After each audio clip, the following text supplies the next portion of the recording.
আস্তে আস্তে অনেক বিষয়গুলো এমন হয়ে যাচ্ছে, আস্তে আস্তে দেখবেন যে কি শরীয়তের কঠিন কঠিন বিধানগুলো মনে হবে যে এই জমানায় এসে মনে হয় এই বিধানটা মানা যায়, পর্দার বিষয় বিধান একটা।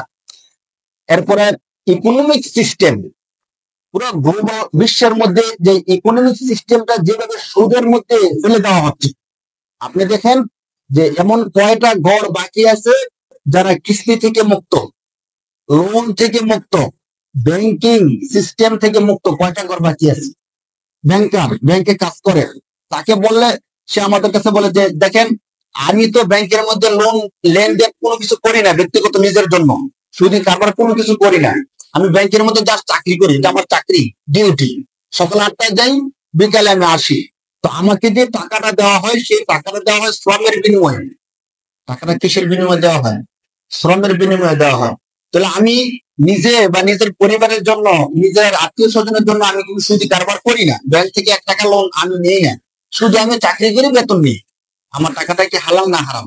ইসলামী শরীয়ত বলে আপনার টাকাটাও কি হারাম। কেন হারাম? কারণ রাসূল সাল্লাল্লাহু আলাইহি সাল্লাম সুদি কারবার যারা করে তাদের মধ্যে যাদেরকে আল্লাহ রাসূল লানত করছেন, যারা সুদ দেয়, যারা সুদ নেয়, যারা সুদের কাজে সহযোগিতা করে, লেখালেখি করে। তো আপনি যে চাকরি করতেছেন, আপনি কি করতেছেন বলেন? লেখালেখি করতেছেন, সুদের কাজের মধ্যে সহযোগিতা করতেছেন।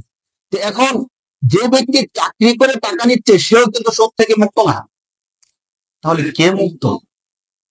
দেখেন ইকোনমিক সিস্টেমটা এখন এমন সিস্টেম করে ফেলা হয়েছে যে অধিকাংশ মানুষ হয়তো কিস্তিতে জড়িয়ে গেছে, নয়তো লোনের মধ্যে জড়িয়ে গেছে, অথবা সে সুদি কোনো কারবার করে না, সে সারা জীবন সরকারি চাকরি করার পরে যে হালাল পেনশনটা পাইছে, সরকারি চাকরি করার পরে যে পেনশনটা দেয়, পেনশনটা 100% হালাল।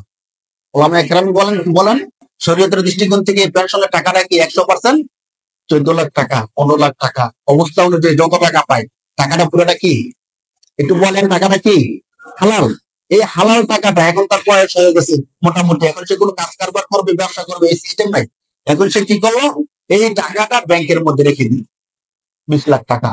এই 20 লাখ টাকা থেকে যে ইন্টারেস্ট আসে, বসে বসে বাড়ি ভাড়া দেয় এবং ইন্টারেস্টটা খায়, পরিবারকে চালায়। সুদের মধ্যে যুক্ত কি যুক্ত না বলেন? 100%। এতদিন চাকরি করলো, হালাল টাকা ইনকাম করলো, চাকরি করার পরে যে পেনশন বোনাসটা দেওয়া হলো 100% হালাল, ওই হালালটাকে এখন আবার কিসের মধ্যে জড়িয়ে দিল? সুদের মধ্যে জড়িয়ে দেওয়া হলো। তো ওই ব্যক্তিটা সমাজের শিক্ষক, তারা তো সমাজের সবচেয়ে বড় একটা ভালো স্থানে পর্যায়ের মধ্যে আছে, যার চিন্তা চেতনা ছিল আমি কখনো সুদি কারবার করবো না। আর সাধারণত শিক্ষক মহল সুদি কারবার খারাপ কাজের মধ্যে যায় না, কিন্তু সেও এক সময় সুদি কারবারের মধ্যে যুক্ত হয়ে গেছে। তো এভাবে এভাবে করতে করতে একটা সময় এমনও চলে আসতে পারে যে মানুষ মনে করবে এই ইকোনমিক সিস্টেমের যে সুদ, এটা থেকে বাঁচা কিনা সম্ভব না। অন্য শরীয়তের সব বিধান মানি, সব বিধান পালন করে, কিন্তু সুদ থেকে বেঁচে চলা এই বিষয়টা আমার দরকার। মানে ব্যাংকের মধ্যে টাকা রাখলে সুদ হবে, লোন নিলে সুদ হবে, কিস্তি নিলে সুদ হবে। আমাদের কাছে যখন প্রশ্নগুলো করা হয়, এত কঠিন করে প্রশ্নগুলো করা হয়, যেহেতু আমি আর কোথাও টাকা পাচ্ছি না, এখন টাকাটা না নিলে আমি মরা অবস্থা, এখন কি আমি লোন নিতে পারবো, কিস্তি নিতে পারবো, বা ব্যাংক থেকে আমি টাকা তুলতে পারবো? এইভাবে প্রশ্ন করা হয়। তো এমন করতে করতে তো অনেকে প্রশ্ন করে, অনেকে আছে মনে করে যে না, এখন যেহেতু আমি আর কোথাও পাচ্ছি না, আমার বেশি জরুরি হয়ে গেছে, এখন আমার জন্য জায়েজ। এখন আমার জন্য কি, আমি তো না পেরে নিতেছি, আমি যে টাকাটা নিতেছি সবচেয়ে নিতেছি না, কষ্টে নিতেছি, না পেরে নিতেছি, তাহলে আমার জন্য এখন লোন নেওয়া, কিস্তি নেওয়া, ব্যাংক থেকে টাকা তোলাটা আমার জন্য বৈধ। যারা এনজিও সিস্টেম কাজ করে তারা দেখবে, তারা জান, যারা সম্পৃক্ত আছে।